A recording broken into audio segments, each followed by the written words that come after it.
que ele, foram dados ali mesmo ali à porta do corredor e fomos para o jogo e fizemos um jogo extraordinário.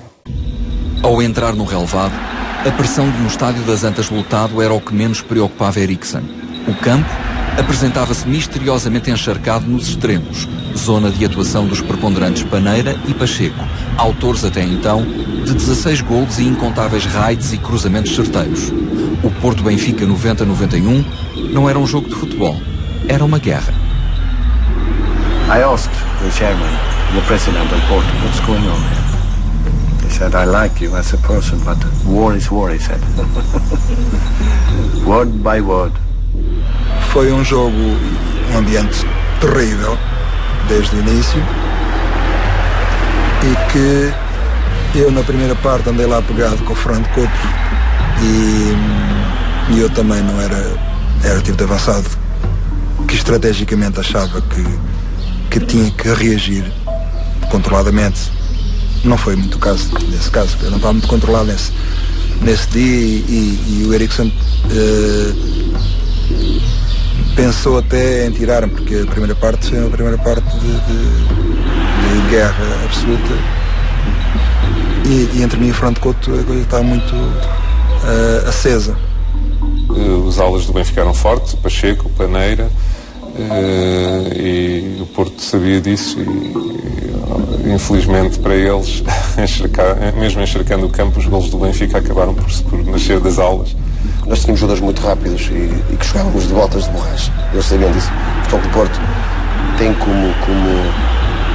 como regra os jogadores terem que jogar sempre na relva de alumínio e de caneleiras. E nós tínhamos o Valdo, enfim, eu, o Ceder Brito, os Pachecos estávamos a jogar botas de borracha e isso era uma das regras que eles punham, tentar condicionar-nos para a gente não ter a mesma aderência ao relvado, mas a verdade é que nesse jogo fomos todos preparados, porque já sabíamos como é que era lá o funcionamento, portanto nós quando íamos para o Dragão já íamos preparados com o pitãozinho de alumínio. Eriksson escala um 11 prudente. O Benfica apresenta-se de início com 3 centrais de raiz, Ricardo, William e Paulo Madeira. E 2 trincos, Paulo Sousa e Terne. Na frente, Água joga sozinho, municiado por Paneira, Pacheco e Valdo. O Porto entra naturalmente pressionante e com pressa de marcar, mas o Castelo Encarnado nunca chega a estremecer. À medida que o tempo passa, o ambiente inicialmente hostil vai perdendo fulgor. Ao Porto, só a vitória interessa e não se está a ver de onde ela possa chegar. Foi realmente um momento, nós era um jogo decisivo, o Porto precisava de ganhar, não é? E o Porto também tinha uma boa equipe, sobretudo tinha jogadores de muita raça, ainda me recordo de jogadores como o João Pinto, o André, jogadores que nós respeitávamos muito, porque eram grandes profissionais, independentemente de jogarem no Porto e de estarem sujeitos àquela estrutura, não é? À pressão daquela estrutura, eram grandes profissionais e, portanto, lutavam de uma forma incrível, não é? E isso o tornava difícil, apesar de nós termos uma grande equipe, tornava muito difícil o jogo. Eu suponho que bastava o empate. Na altura o Benfica tinha um ponto, vai jogar às Antas com um ponto de vantagem. Bastava-lhe o empate para manter a liderança, mas o Benfica ainda tinha que jogar com o Sporting a seguir e tinha de ir deslocar-se à Madeira e, enfim, o empate, embora mantivesse o Benfica na liderança, deixava o campeonato em aberto até ao fim. O Porto, se ganhasse, passava para a frente. Portanto, é um jogo suponho que a 4 ou 5 jornadas do fim é o chamado jogo de vida ou de morte na altura e num contexto já de fortíssima rivalidade entre os dois clubes, como aliás depois os acontecimentos à roda do jogo vieram a demonstrar de forma eloquente. Aos 76 minutos, Eriksson troca Sousa pelo central Samuel e parece querer segurar o empate. Mas 5 minutos depois, surpreende. Sai Pacheco e entra um segundo ponta de lança, César Brito. Faltam 9 minutos para o fim. Brito entra em campo e corre imediatamente para a área. Paneira solicita-o da direita e o super suplente diz que sim. Há leituras que às vezes fazem no momento, no calor do jogo, e que o treinador toma as suas opções sempre com a melhor das intenções. Umas resultam, outras não resultam. Claro, colocar um jogador como o César Brito, à partida dá imensas garantias, não é? Não digo os 100%, mas rondará os 80%, 90%. Colocar um jogador na altura em que o jogo estava, com imensos espaços, como eu já disse, nas costas da defesa, colocar um jogador com a velocidade do César Brito, à partida dá algumas garantias, e ele sentiu que poderia tirar partido daquilo que o Porto lhe estava a oferecer. E fomos felizes. E portanto o jogo foi-se desenrolando com algum equilíbrio, não é? E em determinada altura o Porto numa determinada altura começou a exercer alguma pressão, não é? O Benfica, até porque o empate era um resultado que lhe servia, consentiu um pouco, digamos que o domínio do Porto, recuando, mas aí o Eriksson usou exatamente a sua arma e foi inteligente e tinha isso preparado utilizando o César Brito com a sua grande velocidade na parte final do jogo, não é? Na altura da segunda parte, e com a possibilidade do Valde, com a sua capacidade de execução, não é? O poder lançar, não é? Aí destruiu o Porto, porque efetivamente o César Brito, com a sua velocidade enorme e até o seu poder de elevação, porque jogava muito bem de cabeça, marcou os 2 golos que nos deram a vitória. O Eriksson tinha um condão especial para gerir um lote de profissionais. De facto, foi um treinador que valeu por isso também.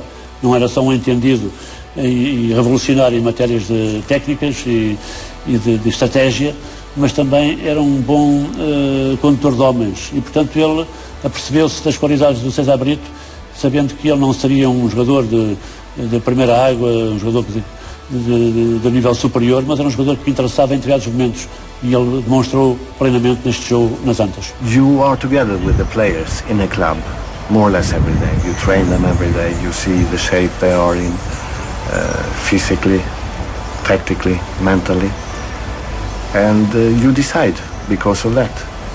And sometimes it's a feeling as well. You can't. I mean, football is not science. If you do like this, you are not sure to win. So sometimes it's a feeling where no, now we do like that. Ainda mal refeito do golo, o Porto é apanhado em contrapé por Veloso. Valdo solta César Brito e ele volta a responder à chamada. 2-0. Nunca 90 mil pessoas se puseram em tal silêncio. O jogo estava ganho e o campeonato por um fio. César era o novo imperador. Um dos gols de César Brito, o estádio emudeceu completamente. E a minha alegria foi impossível de esconder, como é evidente. Não sou pessoa de esconder as minhas alegrias e as minhas tristezas. E eu sei que aquilo se gerou uma confusão tal que eu lembro, que a ideia mais clara que tenho é que eu lembro de ter entrado de casaco no estádio e quando saí do estádio não tinha casaco e não sei quem é que me tirou, nem sei em que circunstâncias é que ele me saiu das costas, porque, pronto, aquilo deu uma grande sarrafusca, mas estava troca de estalos, e bofetadas, e morros, e pontapés. Pronto, lá fomos à nossa vida, um bocado mais amolgados, mas com os pontinhos do bolso, que era o que interessava. No final, o Porto não aceita perder uma partida para a qual tinha feito de tudo mesmo para vencer. No regresso aos balneários, há insultos, ameaças, agressões. Alguns dirigentes do Benfica têm de se refugiar no interior de uma ambulância. Naquele espetáculo bárbaro, pontifica uma das mais misteriosas personagens do futebol português, o Guarda Abel, um antigo agente da PSP, identificado como elemento da segurança privada do Futebol Clube do Porto.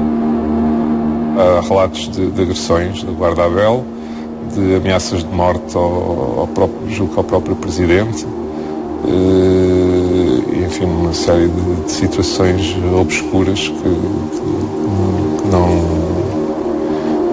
depois se repetiram noutras situações com os mesmos personagens. Há uma parte escura do sucesso do Porto. Não é um sucesso às claras. Há ali uma parte escura que temos, desde a arbitragem, doping, agressões, uma série de coisas que sabemos. O Guarda-Abel, por exemplo, também, como estou agora a lembrar. Portanto, todo este tipo de clima e todo este tipo de situações que o Porto recorria E era isso também que ajudava a que se criasse essa rivalidade, já roçava a violência, e depois que era transmitida ainda por cima também para o exterior, para as bancadas, para as claques. Era uma época em que o Porto estava cheio de soberba e achavam que eram os donos do futebol português, onde a pujança da influência do Pinto da Costa se sentia em todo lado, nas arbitragens, onde aquele célebre árbitro António Garrido, não sei se recorda, que fez um jogo miserável em que tirou o campeonato ao Sporting e depois no dia seguinte vai para assessor do Futebol Clube do Porto, porque acho que era o último jogo do António Garrido, uma coisa assim do género, a última época. Não sei se, e portanto era uma altura em que o Porto mandava disciplinarmente no futebol português. O Presidente do Benfica está preocupado com a demora deste processo, ou não? Não, estamos mais preocupados com aquilo que possa suceder quando um próximo encontro entre o Porto e o Benfica. Isso é que nos preocupa, porque se este assunto não for esclarecido até lá, naturalmente que as pessoas nem querem ir mais ao futebol, têm relutância a ir para um campo onde é normal fazerem-se agressões à saída do espetáculo, dentro dele próprio, e a própria comitiva do Benfica não tem segurança, não teve segurança. Não vamos dizer que foi a Polícia de Segurança Pública a culpada, mas certos elementos da Polícia de Segurança Pública podiam ter protegido devidamente a representação do Benfica e não o fizeram. Naturalmente é isso que precisa ser apurado. Não vamos pôr em causa a instituição que se chama Polícia de Segurança Pública, mas sim procurar apurar quem dentro da instituição não teve um comportamento digno, não soube honrar a sua farda, mesmo que a não tivesse vestida, porque elementos à paisana estavam realmente incumbidos de fazer a proteção dentro da área circunscrita à representação do Benfica e não o fez. Pelo contrário, até houve um elemento que provocou as agressões aos diretores do Benfica. Depois da histórica vitória nas Antas, o empate caseiro com o Sporting sabe a pouco, mas é suficiente.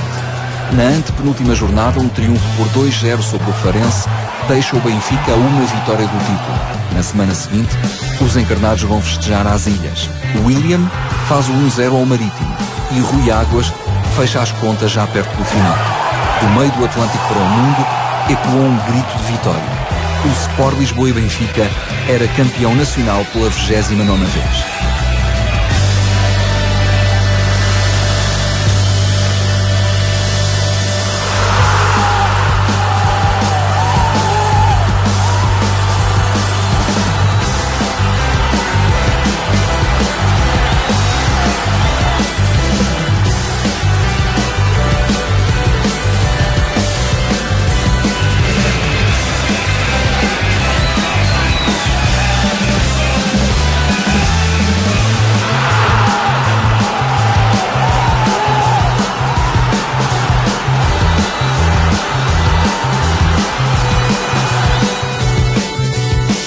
Nós chegamos aqui no aeroporto, eu levei tanta chapada nessa cara preta aqui que eu vou falar uma coisa assim. Meu menino e tal. Mas estava completamente tomado o aeroporto. E ali se seguiu, meu bem. Aí se seguiu pela essa Lisboa fora, para tudo que era lado. E o campeonato não tinha acabado ainda. Na última jornada, o campeão é oficialmente coroado em casa. 120 mil fiéis celebram incansavelmente ao longo dos 90 minutos de jogo com o Beira-Mar. No entanto, havia mais um troféu em disputa, a Bola de Prata. Com os jogos da última ronda a decorrer à mesma hora, assiste-se a um mano a mano separado por mais de 300 quilómetros. Águas tinha entrado em vantagem em Lisboa, com 23 golos contra os 20 de Domingos, mas o portista está endiabrado. Marca por 4 vezes e passa para a frente. Na Luz, o placar está parado no 0-0 há 70 minutos, quando Magnussen dá mais alegria ao povo. O terceiro anel festeja, mas chama por Rui Águas. Aos 77, o filho pródigo faz o 2-0 e iguala Domingos. A 1 minuto do fim, escrevendo o desfecho de uma história perfeita, encerra as contas. Benfica 3, Beira-Mar 0. Com 25 golos, Rui Águas é bola de prata um ano depois de Magnussen, 2 anos depois de Vata, 30 anos depois do pai. Nós jogamos com a melhor equipa nesse jogo e tínhamos, única e exclusivamente, porque estava em confronto direto com o Futebol Clube do Porto, nós proporcionar essa vitória ao Rui Águas. E foi conseguida, nós fizemos um bom jogo e jogámos muito bem também, pressionámos, podíamos ter feito muitos mais golos, mas nós sentíamos que feedback dos golos do Domingos e do Rui Águas, e nós estávamos naquela de tentar tudo para ajudar. E conseguimos, no último minuto, uma bola metida na zona central, ele foge para o meio dos centrais e acaba por fazer o terceiro gol. Lembro-me ao longo da época de falarmos muito nisso. Falávamos muito.